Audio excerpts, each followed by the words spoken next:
Well, hello and welcome back, my friends, to another episode of Business Besties Live. I am here live with my friend Kara, my business bestie in life, right? Like for reals. We're real business For besties, real. and my sister in Christ, which I love. Excited to see you here today, my friend, and excited to really bring in a conversation. We decided we are going to do what you call it, a series. We are going to roll this thing into a series talking about the cycle of selling. The selling cycle, actually, I flipped those two words. The selling cycle. We're talking content, conversations, and conversions over the next couple of weeks. So really excited to unpack this with you guys. To give you a little backstory on Business Besties Live, just in case you don't know us, Mindy Baxton here. I've been a social seller for the last 7 years, built some incredible businesses, and love to coach women and mentor women along with my friend Kara, who that is how I met Kara, through a coaching program. Kara, if you want to tell them a little intro on you, and then we'll just kind of get this party started. Yeah, so I have been in the business space now for over 16 years. My son just turned 16 in December. And so about 16 years now. And I've had everything from an Etsy shop to an in-person paint studio. I've had e-commerce business, subscription boxes. I've done a little bit of everything. And what I've realized is what I really love is helping women grow their businesses with the systems that automate. Because that's what I'm really good at. I'm really good at combining the tech and the strategy. And so Mindy and I actually came together, and I want to share something real quick, Mindy. This was totally not, I didn't prepare you ahead of time. Yeah, But in that's my okay. Bible study this morning, I was reading about David and Saul. And I don't know how many of y'all know, but David had a son named Jonathan. I'm sorry, Saul had a son named Jonathan. And when Jonathan and David met in front of, it was at King Saul's throne, basically, their hearts were knit together immediately. Like upon meeting, the Lord knit their hearts together. And I really feel like that has happened with Mindy and I, and that's kind of how our friendship was formed. Like, we don't just share the good, we share the bad. We share I need you to hold me accountable for this. I need you to help me pray about this. I need you to point my heart back to the Lord. And Yeah. so whenever Mindy and I are talking to you, it's coming from a place of like real, raw friendship where Yeah. we hold each other accountable, we call each other out, and that's what true business besties can do for each other, and especially if you're sisters in Christ. So that's a word, I think, for someone this morning. And when I was reading this morning, I was reading a book about that had a lot of scripture in it. It was about that, and it said, if you don't have that in your life, ask God for it. Ask Mm-hmm. God for your Jonathan, because he is That's so faithful and good. he will provide. So for one of you today that's listening and you're like, I love the Lord, I want to find someone to do this business, this partnership, I want to do this with someone. Ask the Mhm. Lord to give you that person, because he's faithful and he will. And welcome to Business Besties Live. Really, like this is also why when Kara and I were on the phone, a couple, I don't know, whenever it was, weeks ago, we're at episode 9 now. We've been doing this for a little while. It was like we were having all these great conversations and kind of like solving the problems here in the world of online selling. And that's why I was like, you know what? We need to really share this with people. So like, welcome to the fold. Like you guys get to come into the fold here and listen to these real conversations that she and I typically had just one-on-one, and wanted to bring it to you guys. And so, anyways, as you get here, do say hello. Don't be shy. We'd love to see who you are, where you're tuning in from. Let us know. And how long have you been in business? I also love to know that as well. So yesterday we were doing a mastermind call. Kara and I we launched Unstuck and Unstoppable in January. If not to get into all of this because I want to get into the training, but that launch of that 5-day, it was a 5-day free boot camp. You can now get it on demand. It was super foundational. From that came this launch of this mastermind called To Activate. My point in saying all that, and we'll give you all the, drop Unstuck in the comments if you want to take a look at that. We'll talk about that later.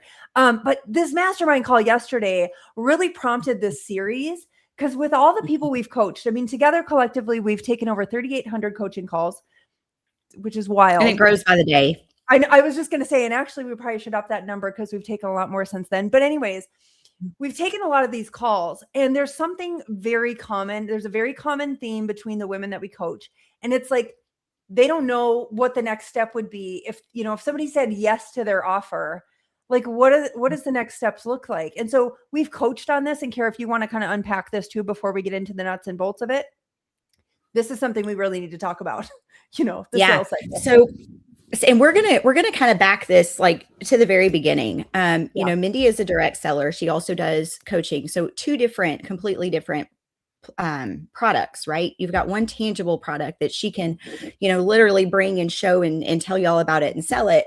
And then she's got another product that's not as tangible, but it is just as valuable. Those can sometimes be harder for people if you're launching a business around a coaching product, around, like, we've got a girl that's doing a painting, subscription and course. We've got somebody else who helps people style themselves. That's not, while yes, there's people are seeing things, you talk about those in a different way, and you have to do some audience research and fact finding in order to be able to sell those things. Your physical products sell a whole lot easier than these more intellectual property type products, right? Yeah. And so we have to treat them different ways. And so that's what we kind of want to talk about today is, if depending on where you're at, the sales cycle is going to look a little bit different from you, and your content's going to need to look a little bit different. Yeah. So good. And so what I see on my end of things is that there are a lot of people really trying to jump into conversations like right out of the gates. They just want to start selling product and have this conversation and like fast forward the sales cycle. What do you see kind of on your end, Kara? So, and I just had a call with someone about this yesterday. They want to invest and build out their systems before they ever know what their audience is willing to pay for. Ooh, let's dig right into that. That leads right into conversation. Actually, that leads right into the first part of this series. We're going to talk about content and the importance of creating content, obviously from a social selling side of things. But Kara, go ahead and start in that content piece that you were talking with this person about yesterday, wanting to build this whole system. Kara you could have booked her. You could have booked her on your high package. You could have built out the system, but let's talk about that conversation you had and get into content. And go ahead. Well, and I want to back up just a little bit too, because what we see, Mindy and I've seen ladies waste significant amounts of money and spend it before they were ready. And so we both have a heart for, friend, we want you to walk through the right steps. Don't overinvest. Don't invest in the wrong things at the wrong time. And that's actually how our mastermind was kind of formed. There's no training portal, nothing like that. So it's very affordable, and it's just to help you with the next step. If it's time for you to invest, we're going to let you know this is the time to invest. This is what you need to build next. But a lot of times people just want to rush in and they want to, spend $8,000 on a business coach that's going to teach them strategy. And then they want to invest another $10,000 in building their systems before they've ever had a conversation with their audience and know, is this product actually going to sell? So our heart is helping you build it in the right order so that you don't live with that regret of, oh my gosh, I've just invested all this money and I'm sitting on nothing. I've got nothing to show for it except an empty bank account and a credit card bill. Oh, dude. I was going to say, raise your hand in the comments if that's been you. You don't have to. I know that that's your husband might be watching your Facebook page, so maybe don't do that. But I think we've all been guilty of it, thinking that one thing, if I spend this 10K, it's going to fix everything. And that's what we really want to talk to you guys about too, is I coined the phrase, the course before the horse. You've built the course. You've got the infrastructure and all of that is all ready and it's all pretty and it's all great. But the horse, the audience is dead. You don't have an audience. And so to Kara's point, what she was just talking about, she told this lady, listen, like, you haven't even had a proof of concept yet on social media, right? Creating conversations and content that creates conversations, which is what exactly we're going to get into here now, what that looks like. So we can give you guys tangible advice and some practical steps on what exactly we're talking about and how to know when that time is right to go, you know what, we're going to pull the trigger now. Now I've proved this concept. Now it's time to invest for the technical side of things and the strategy to get that into action, right? Yeah. So let's talk for just a second. So I'm going to, real life, this literally just happened yesterday. The person that I was working with, she knows, likes, and trusts me. We've been working together now for a year and a half, maybe 2 years. And she came to me. She goes, "Hey, I need to get on your calendar. I want to talk." So we get on the calendar, we get on our appointment, and she's another woman of faith. And she looks at me and she says, "Kara, for the last year and a half, I've been nickel and diming all of the tech things trying to build myself. I bought this program and this program. What I've realized is I just want someone to do it for me." Okay, friends, that is my absolute ideal client, right? Yeah. Yes. Somebody that comes that has been doing that, like that is just the definition. If you read through my ideal client, that's who it is. So I said, but this is one of those things that I feel like as a woman of faith, integrity is super important. Yeah. And it's going to affect how people relate with you, but it's also going to affect your witness and how people relate with Christ. Okay? If you're out here claiming to be a believer, but yet you are closing sales and taking money that you have no business taking because that person's not ready, there's an integrity issue, in my opinion. We don't just close a sale to close the sale. So I asked the person yesterday, I said, "Okay, so let me ask you some questions. How much time do you have to dedicate to your business right now?" And she said 10 hours. And I looked, I stopped, I got deeper, and I go, "Really? Do you really have 10 hours?" She goes, "No, I probably have 5 max." Yeah. Okay, so now we're getting real. Okay. Now we're getting real. And one thing I want to say to you is, and this is something it took me a lot of years to learn, if you treat a business like a hobby, it's going to pay you like a hobby. Correct. If you have 5 hours a week to work, it's always going to pay you like a 5-hour a week job. Mm-hmm. The only time you can get to that scale, working less hours, is after you've built that business, you've put the passive income systems in place, and you're able to scale back. But in the beginning, there's no, this is going to work in 5 hours a week. Okay. Right. But you can start building in 5 hours a week. So my message to her was, "Friend, you're not ready to build a system because right now you're not even creating conversations and content in those 5 hours a week that is getting your audience to talk to you to find out what they need from you and what they were willing to pay for." Mm-hmm. So we could go build something. We could build what you think is the perfect course, membership, all the things. Right. But if you have not validated that it's going to sell, you are going to end up with an empty bank account and a bunch of sadness and regret. Let's talk about that. Let's talk about that. Validate it. Validate it so you've got something, that what your messaging is, or what your course, the problem that it solves, that you have something valuable to sell. Let's have that conversation. I think that, again, to my point, too often we see, right, they're building the course and they're building all these things without testing that. So let's talk about really what that looks like. It's not posting just to post. No. It's not just throwing content up, hoping like something sticks. It's most certainly, listen, to those of you that are building a business online, it is not just randomly sharing random content. Like, if you really want to build a successful online business, regardless of what you're selling, you've got to be intentional with the content you're creating, right? You got to scratch an itch. You got to talk about solving a problem.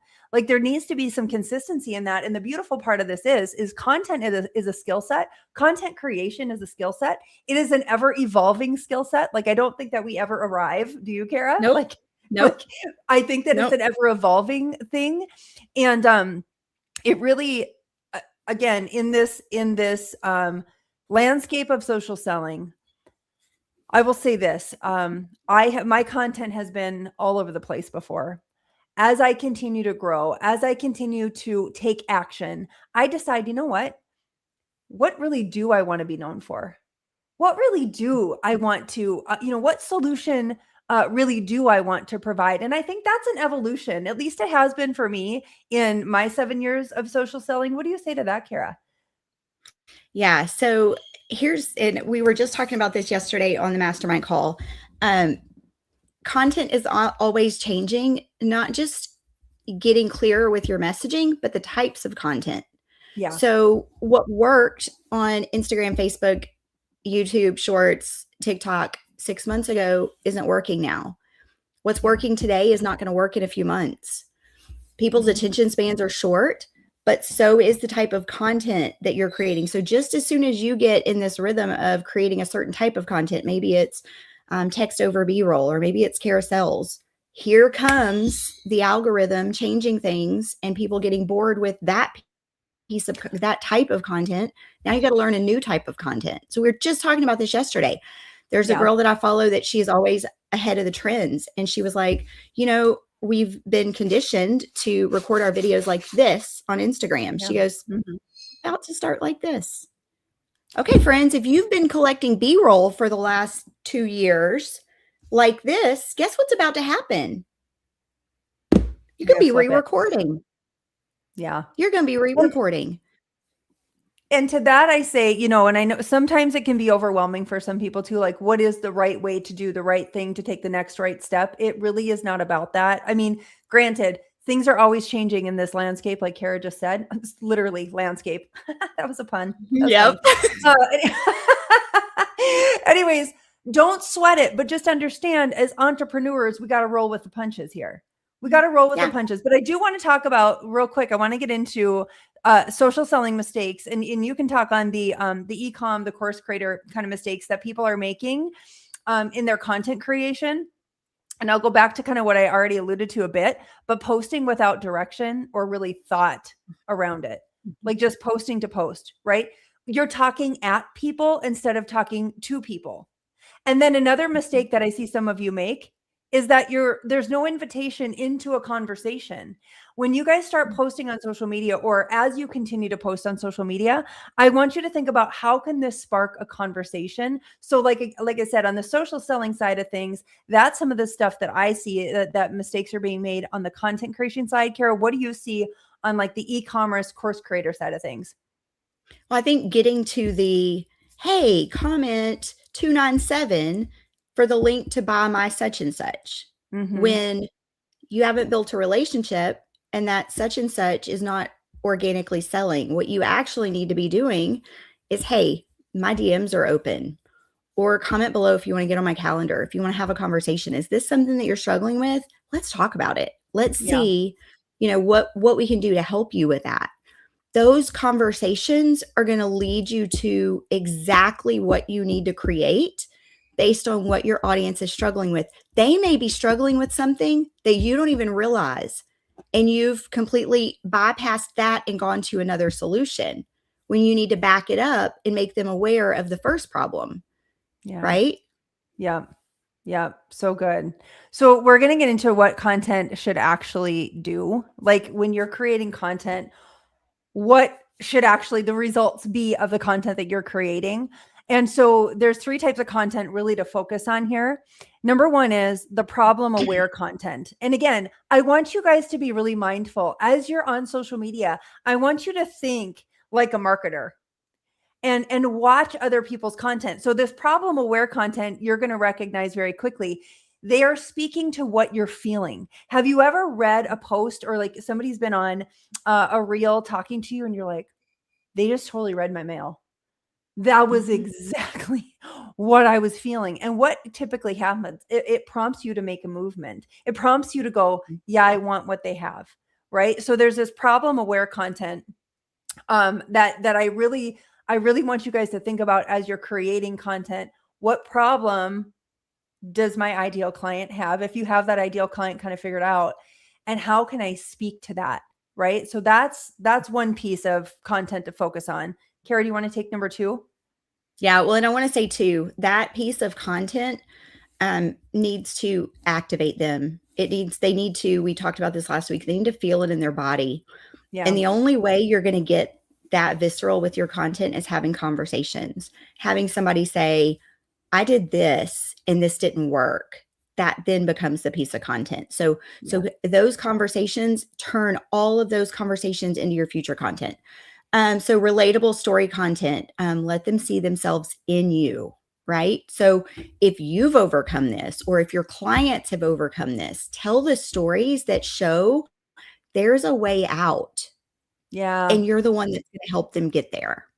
Yeah. And I want to add to that too, because I know, again, I kind of handle like the mindset piece of like, right. I come in from a mindset perspective going, I know some of you are like, but wait a minute, I have to be vulnerable. Like, I thought I had to show up perfectly. Perfectly doesn't Mhm. sell, perfectly doesn't relate. Nobody is perfect. Jesus Christ was the only perfect one, right? Like we aren't, we're far from it. And that vulnerability piece, my friends, when you are vulnerable with your people to go, you know what, this is what I walked through. I was where you were at. And here's how I overcame it. Here are the 3 steps that helped me get through it. That kind of content is fire, right? Yep. Yeah. 100%. And another thing right now, we talked a little bit about this last week, but friends, if you're relying on AI to create all of your content, text, images, all the things, people are scrolling right past it because Yeah. they're viewing it as AI. So Yes. your voice needs to be heard. Mm-hmm. I created a piece of content this week, and it's funny. One of the girls that follows me, she was like, "You just said that out loud." And the next day, I created another piece, and she goes, "Wow, like that was bold." And but that is what your content should do. It should Yes. stop your ideal audience in their tracks, and they should be problem aware. They should know that you're the solution to that. And then I think that goes into the next part. What should it do, Yeah, Mindy? conversation starting content. That's number 3 is conversation starting content. You want to create content that creates conversations. Yeah. Why? Well, because you want to uncover, like you want to find the need behind the need. This is a training that I was I forget. So I'd love to give credit to whoever talked about the need behind the need. But if you're not asking questions, how do you know if your product is a good fit? How do you know if your service is a good fit? You don't. How do you actually know this is a posture, right? This is a heart posture for me. How do I know that that's actually somebody I want to work with? Mm-hmm. Because I don't want to Yep. work with everyone. I've learned that lesson. Mhm, So me if I'm too. not asking good questions, right? If I'm not inviting a response, you are Mm, missing out on, well, you're missing out on obviously creating sales, which again, if those of us that are in business, I don't know if anybody's in business to not make money, but I think that, um, I feel confident in saying that obviously when you ask these good questions, you can uncover whether or not your product is a fit, whether or not you want to work with them, and whether or not you're going to close the sale. Right. mhm. Yep. Yeah. So, Yeah. And I want to just say this too, and I know we're a little over time, but yeah. you when you're in business for yourself, it's the hardest thing you ever do, in my opinion. Like aside from raising teenagers, it's the hardest thing I've ever done. Yeah. Be an Just want to say entrepreneur, that. they said. It'll be fun, Yeah, they it's said. really fun, they said. But in saying that, there are times I want you to pass up the sale Yeah. so that you can protect your peace. And that's where these conversations come in. That's where you can make sure that the customers that you're signing are in alignment with who you are, who you want to serve, and that it's going to protect your peace. Mm-hmm.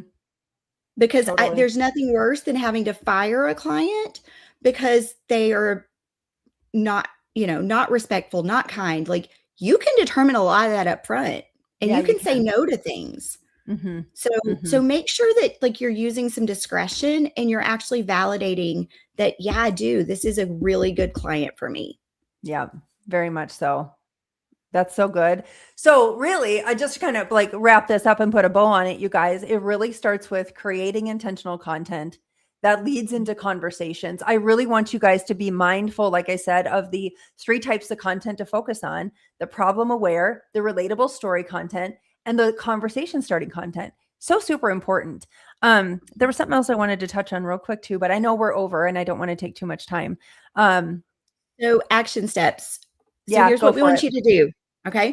We want you to pick one problem that your audience has, and we want you to create 3 posts about it. One teaching, one story, one question. There you go. Do that the next week. Post those 3 pieces of content and then let us know how it goes. Yeah. And here's the thing. Once you start having conversations, use those exact conversations to go through that process again. Because every one of those is going to get you deeper and deeper and deeper and closer to that exact messaging that's going to activate that ideal buyer. That's so good. So, in that being said, if your business is feeling really stuck right now, I want you to take a look at your content, reevaluate your content, see what's working. And like Kara said, implement these 3 steps and report back to us because it's all data, right, Kara? It's all data. All data. What's All working, data. what's not. Yeah. Yeah. Yep. So good. So one more thing before we go.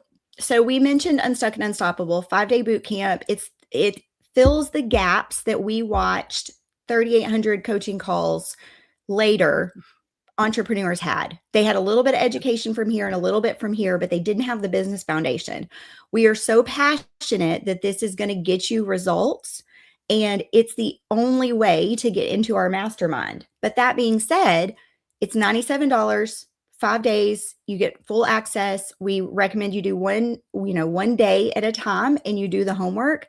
But when you finish it, if you decide you want to join the mastermind and you've completed your homework, we give you your $97 back. That's how much we believe in that boot camp. So if that is something that feels like it would be a good next fit, if these conversations, if you want to just get real, Unstuck is your next best stop. Yeah, just go ahead and comment Unstuck in the comments wherever you're at. A comment Unstuck, and we'll get you the link to that, because, man, 5 days of fire right there. It was so good. So many great ahas and good results from that. It was just awesome. Prepare yourself for some homework. Like I said, we love you guys, but we're going to be tough on you because this business is not easy, right? But I will say, we had people by day 3 that were already making sales based on the changes that they made day 1 and day 2. Yeah. There you go. Thanks for that. All right, friends. Well, that is it for now. Until next time, we'll see you back here, same time, same place, for Business Besties Live. I hope this was valuable. If it was, drop a little hashtag value in the comments. And thanks so much for watching. We'll catch you next time.